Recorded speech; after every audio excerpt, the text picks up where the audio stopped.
पेटलेल्या बसमध्ये अडकले 3.5 तोळे सोनं. अग्निशमन दलाच्या जवानांची कमाल. अखेर प्रवाशाचा जीव भांड्यात. कडाक्याच्या उन्हामुळे एकीकडे वातावरण तापलेलं असून प्रवाशांच्या अंगातून घामाच्या धारा निघत आहेत. त्यातच ठाणे स्टेशनवर शिवशाही बसला अचानक आग लागल्याने ही आग कशाने लागली याची चर्चा होते आहे. बसला आग लागल्यानंतर तात्काळ अग्निशमन दलाच्या गाडीला पाचारण करण्यात आले.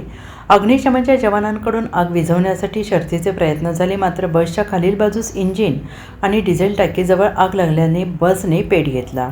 त्यामध्ये बस पूर्णपणे जळून खाक झाली. विशेष म्हणजे या बसमध्ये 15 प्रवासी होते. सुदैवाने प्रवाशांनी बसमधून धाव घेत आपला जीव वाचवला, मात्र एका प्रवाशाचे 3.5 तोळे सोने पेटलेल्या बसमध्ये अडकल्याने त्यांचा जीव टांगणीला लागला.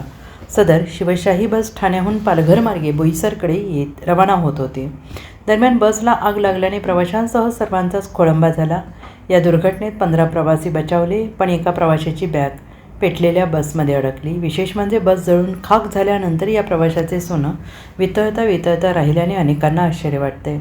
तर प्रवाशाचा जीव भांड्यात पडला. अग्निशमन दलाच्या जवानांनी संबंधित प्रवाशाला त्याचं सोनं परत केल्यामुळे प्रवाशांनी आनंद व्यक्त करत अग्निशमन दलाचे आभार मानले.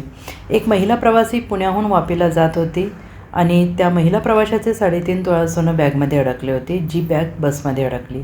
पण नशीब बलवत्तर म्हणून ते सोनं जशास तसं त्यांना परत मिळालं.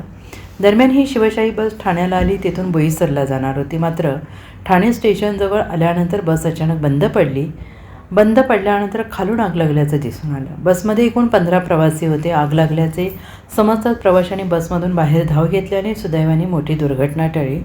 सध्या बसमधील सर्व प्रवासी सुखरूप आहेत, तर बस पूर्णपणे जळून खाक झाल्यानंतर देखील प्रवाशाचं सोनं जैसे ते राहिल्यानं प्रवाशालाही आश्चर्याचा सुखद धक्का मिळाला आहे. Bureau report, SBN Marathi, Thane.